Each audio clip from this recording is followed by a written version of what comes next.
নমস্কার। আমাদের সঙ্গে এই মুহূর্তে টেলিফোনে সংযুক্ত আছেন বাংলাদেশ আওয়ামী লীগের মাননীয় সাধারণ সম্পাদক শ্রী ওবায়দুল কাদের।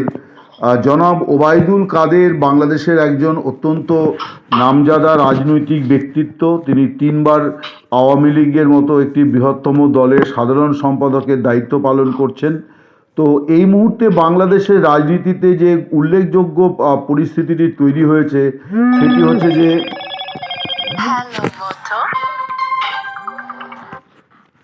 সেটি হচ্ছে যে বাংলাদেশে জাতীয় সংসদ নির্বাচন হতে যাচ্ছে 12ই ফেব্রুয়ারি। আপনারা সকলেই সেটা জানেন। তো আওয়ামী লীগকে সেই নির্বাচনে অংশ নিতে দেওয়া হচ্ছে না। তো আমি সেই বিষয় নিয়ে মিস্টার কাদেরের সঙ্গে মূলত কথা বলতে চাই। মিস্টার কাদের, আপনাকে দ্য ওয়ালে অনেক স্বাগত জানাই যে আপনি আমাদের সঙ্গে সংযুক্ত হয়েছেন। তো আমার প্রশ্নটি প্রথমে এটাই যে এই নির্বাচন যে হতে যাচ্ছে, এই নির্বাচনকে আপনারা কিভাবে নিচ্ছেন এবং আপনাদেরকে যে নির্বাচনে অংশ নিতে দেওয়া হচ্ছে না এই বিষয়টাকেই বা আওয়ামী লীগ কীভাবে দেখছে? দেখুন, আওয়ামী লীগকে বাদ দিয়ে বাংলাদেশে যে তথাকথিত নির্বাচনে নির্ঘণ্ট ঘোষিত হয়েছে, এটা একেবারেই একটা প্রহসনমূলক সাজানো নাটক।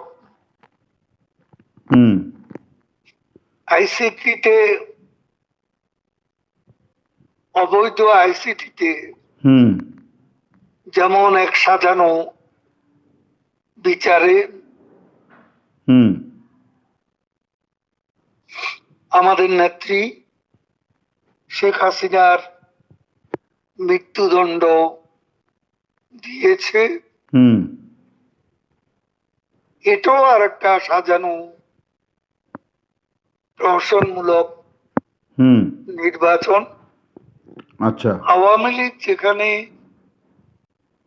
সাম্প্রতিক সব জনমত জরিপেও আমাদের নেত্রী বঙ্গবন্ধু কন্যা শেখ হাসিনার জনপ্রিয়তা অগ্রগতি তুঙ্গে এবং আওয়ামী লীগের সমর্থন এবং শেখ হাসিনার সমর্থন পাশাপাশি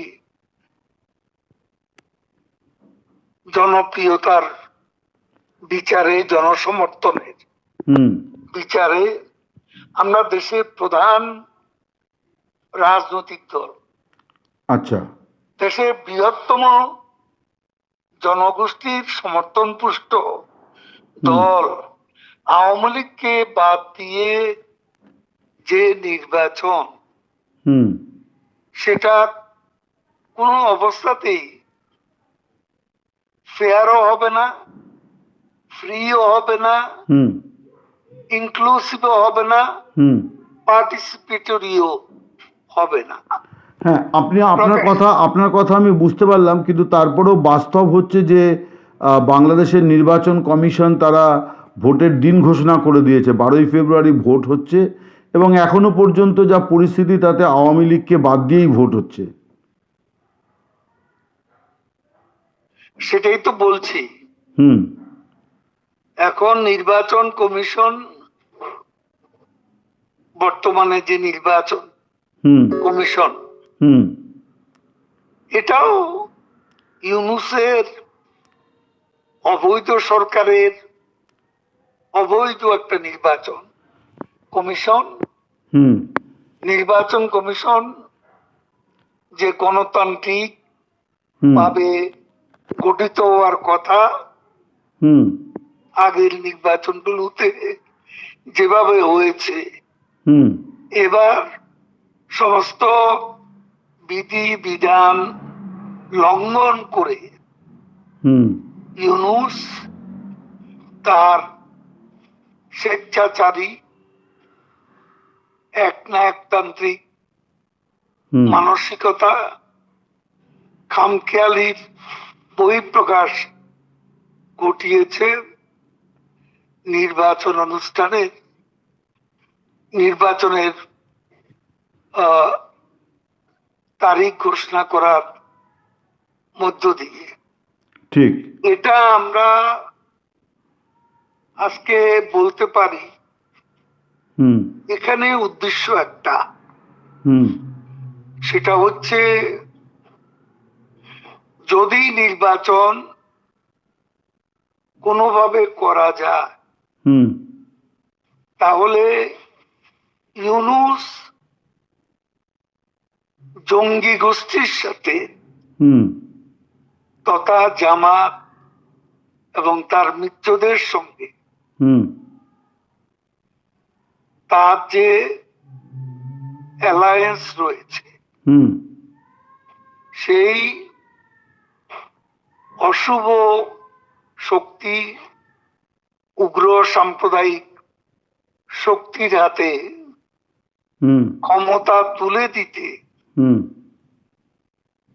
ইউনূস পাকিস্তানের পরামর্শে হুম এ ধরনের প্রহসনমূলক নির্বাচন করতে যাচ্ছে। না, তাহলে তাহলে আমি একটু থামাচ্ছি আপনাকে, ভেরি সরি। তাহলে আপনার কথা থেকে দুটো জিনিস বেরিয়ে এলো, যে যদি কোনোভাবে নির্বাচন হয়, তার মানে আপনি সংশয় প্রকাশ করছেন যে নির্বাচনটা আদৌ হবে কি না, এবং আপনি এটাও বলছেন যে বিএনপি নয়, ইউনূস জামাতকে ক্ষমতায় আনার জন্য পাকিস্তানের পরামর্শে জামাতকে ক্ষমতায় আনতে চাইছে।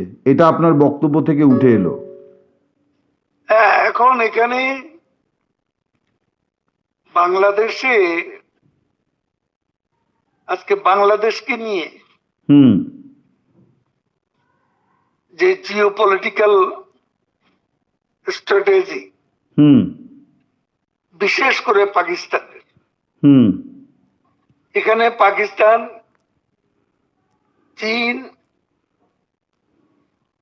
বাংলাদেশ মিলে একটা একটা গোষ্ঠী বা পক্ষ গঠন একটা করছে। জোট হ্যাঁ, একটা জোট গঠন করছে, একটা সামরিক জোট জোট। গঠন করছে, যার সঙ্গে আহ, আরেকটি নামও এসেছে দেশে, হুম সেই দেশটি হলো তুরস্ক। হুম এই কয়টি দেশ মিলে, বিশেষ করে এটা পাকিস্তানেরই নীল নকশা, হুম খুব শিগগিরই বাংলাদেশে সফরে আসার কথা হুম প্রধানমন্ত্রী শাহবাজ শরীফ হুম পাকিস্তানের হুম এবং ওই যে ফিল্ড মার্শাল হুম আসিম মুনির। হুম এখানে ভারতের উত্তর পূর্বাঞ্চলকে হুম কেন্দ্র করেও হুম এদের একটা স্ট্র্যাটেজি এখানে বাস্তবায়নের হুম প্রক্রিয়া আমরা দেখতে পাচ্ছি। এবং ইউনূসের বক্তৃতা বিবৃতি হুম যে ইদানিং কালে হুম খুবই আক্রমণাত্মক হুম এবং যুদ্ধমদেহী হুম মানসিকতার যে প্রকাশ, হুম তার সব বিদ্বেষ, অন্ধ আক্রোশের কেন্দ্রবিন্দু হচ্ছে ইন্ডিয়া এবং আওয়ামী লীগের সভাপতি, হুম আমাদের নেত্রী, যিনি ভারতে হুম আছেন 5 আগস্টের সে জঙ্গি হামলার পর। আপনি আপনি বলতে চাইছেন যে তার মানে বাংলাদেশে যে নির্বাচনটি হতে যাচ্ছে, এবং যদি নির্বাচনটি শেষ পর্যন্ত হয় এবং যারা ক্ষমতায় আসতে পারে তারা আওয়ামী লীগ এবং একই সঙ্গে ভারত, এই দুয়ের জন্যই মহা বিপদের কারণ হবে। অতএব মানে একটা একাত্তরের মতো একটা পরিস্থিতি, যখন বাংলাদেশে মুক্তিযুদ্ধ হচ্ছিল, আবার একই সঙ্গে ভারত পাকিস্তানের বিরুদ্ধে লড়াই করছিল এবং মুক্তিযোদ্ধারা পাকিস্তানের বিরুদ্ধে লড়াই করছিল, মানে এইরকম একটা পরিস্থিতি আবার তৈরি হতে যাচ্ছে, এটাই আপনি বলতে চাইছেন যে যেখানে ভারত এবং আওয়ামী লীগের স্বার্থটা বা বিপদটা অভিন্ন। ভারতের এখানে আমি বলবো, ভারত এবং আওয়ামী লীগ, হুম শেখ হাসিনা, হুম বঙ্গবন্ধু, হুম আমরা আমাদের মুক্তিযুদ্ধের যে হুম ইতিহাস, হুম যেই গৌরবদীপ্ত ইতিহাসের হুম অবিচ্ছেদ্য অংশীদার হচ্ছে হুম ভারত। হুম ভারত আমাদের মুক্তিযুদ্ধে হুম কয়েক হাজার ভারতীয় সৈন্য রক্ত ঢেলে দিয়েছে।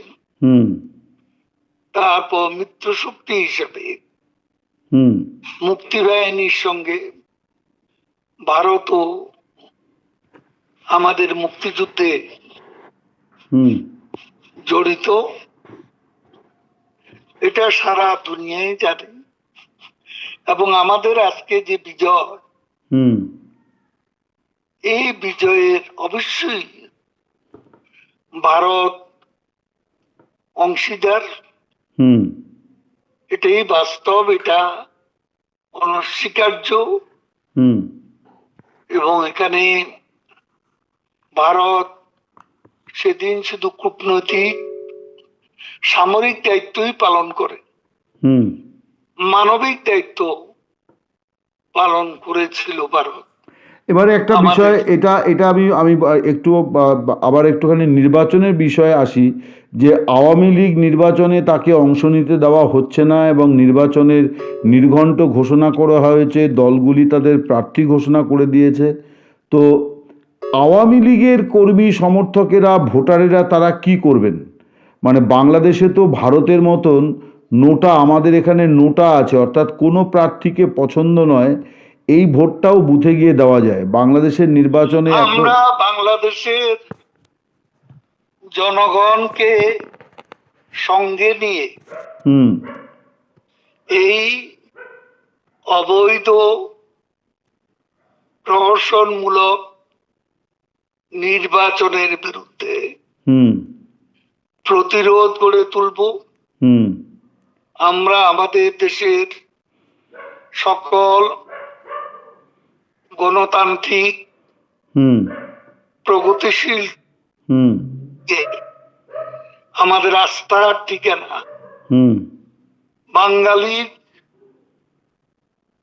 আস্থার ঠিকানা হুম বঙ্গবন্ধু কন্যা শেখ হাসিনার ডাকে হুম ঐক্যবদ্ধ প্রতিরোধ গড়ে তোলার জন্য হুম উদাত্ত আহ্বান জানাচ্ছি। আচ্ছা, এখন কথা হচ্ছে যে বাস্তবতা হচ্ছে যে জামাতি ইসলামী তারা ওখানে আহ, মানে ধর্ম নির্বিশেষে বলছে যে আমরা আশ্রয় প্রশ্রয় দেব। সংখ্যালঘুদের বলছে তোমরা আওয়ামী লীগকে ভোট দিতে, আমরা তোমাদেরকে রক্ষা করেছি, রক্ষা করব। বিএনপিও একইভাবে। এবার যে বাংলাদেশে যে পরিস্থিতিটা তৈরি হয়েছে, তাতে ভোটের দিন বুথে না গেলে পরে এলাকায় থাকা মুশকিল হয়ে যাবে। আবার রেজাল্টে তার প্রতিফলন না হলে এলাকায় থাকা মুশকিল হয়ে যাবে। মানে আওয়ামী লীগ এবং সংখ্যালঘু উভয় পক্ষের কথাই বলছি। তো এই পরিস্থিতিটাতে তো মানে সাধারণ মানুষ যারা মানে আপনাদের যে কোটি কোটি সমর্থক আছেন, তারা তো একটা সমূহ বিপদের মধ্যে পড়েছেন আর কি। দেখুন, বাংলাদেশের বর্তমানে যে অবস্থা হুম এবং যে পরিবেশ, এখানে কোনো লেভেল প্লেইং ফিল্ড থাকবে না। এখানে বাস্তবে ক্যান্ডিডেটরা নিজেরা নিজেদের সাথে সংঘর্ষে জড়িয়ে পড়বে হুম এবং সহিংসতার প্রকাশ ঘটবে অত্যন্ত নগ্নভাবে। হুম বর্বরচিত ভাবে, হুম যেটা লক্ষণ আমরা এর মধ্যেই লক্ষ্য করছি। কাজেই নির্বাচন অবাধ সুষ্ঠু, অবাধও হবে না, সুষ্ঠু হবে না, এবং পার্টিসিপেটরি হবে না। বাংলাদেশের সাধারণ জনগণ অনেকেই মনস্থ করেছে, হুম আওয়ামী লীগ নির্বাচনে অংশ না নিলে তারা ভোট দিতে যাবে না। কিন্তু একটি বিষয় নিয়ে জোরদার প্রচার চলছে, এটা রাজনৈতিক মরিমণ্ডলেই এই আলোচনাটি আছে। সাম্প্রতিক বিভিন্ন বিশ্ববিদ্যালয়ে ছাত্র শিবিরের বিজয়কে ব্যাখ্যা করা হচ্ছে যে যে ছাত্রলীগের ভোট ছাত্র শিবিরের কাছে জমা রাখা হয়েছে ছাত্র দলকে আটকানোর জন্যে।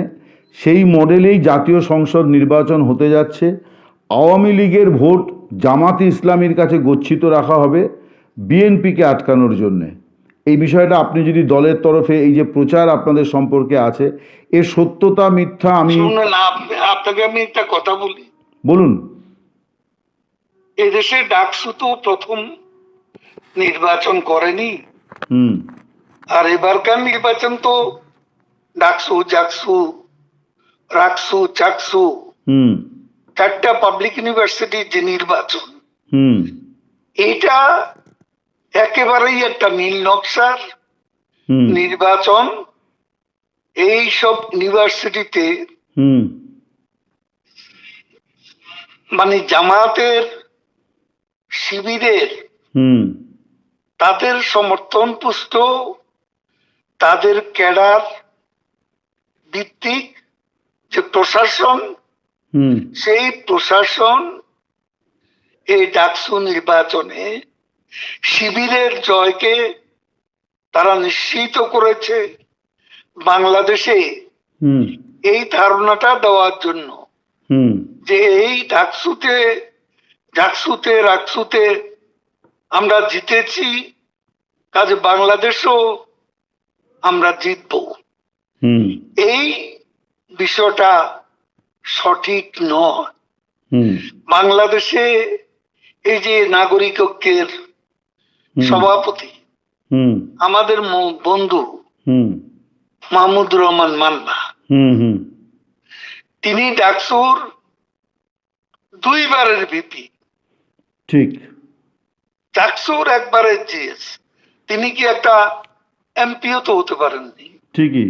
এবং বিএনপির সঙ্গে আছেন, না না, আমি বলছি বিএনপি তাকে কোনো পাত্তাই দিল না, তার সঙ্গে কোনো তারপরে আলোচনা। ঢাকা ইউনিভার্সিটির মতিয়া চৌধুরী, হুম তিনি যখন ডাকসুর ভিপি হয়েছিলেন, হুম রাশেদ খান মেনন হুম তিনি জিএস ছিলেন, কিন্তু তখন মতিয়া চৌধুরী আওয়ামী লীগে যোগদানের আগে হুম কোন নির্বাচনে তিনি জাতীয় নির্বাচনে তিনি জিততে পারেননি।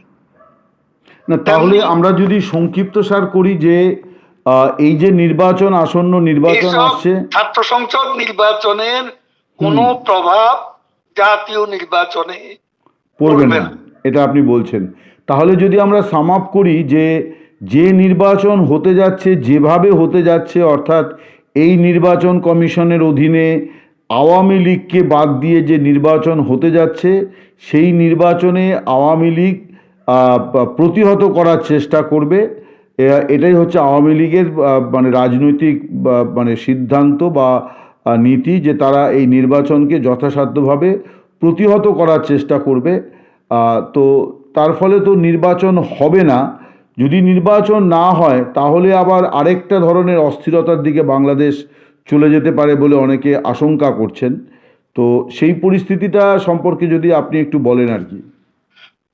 জঙ্গি জঙ্গি গোষ্ঠীকে, হুম জঙ্গি শক্তিকে হুম স্বাধীন বাংলাদেশে হুম ক্ষমতার মঞ্চে অধিষ্ঠিত করার জন্য হুম যেই নির্বাচন স্বাধীনতা প্রিয়, হুম মুক্তিযুদ্ধ প্রিয় হুম। বাংলাদেশের জনগণই সেই নির্বাচন প্রতিহত করবে।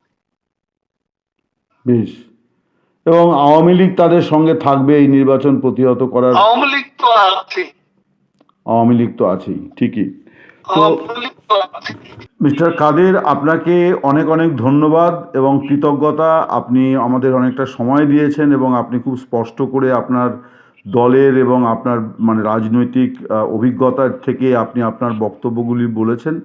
আমি আশা করি যে দ্য ওয়ালের মানে রাজনীতি সচেতন দেশপ্রেমিক মানুষ তারা বুঝতে পারবেন বাংলাদেশের বর্তমান পরিস্থিতি।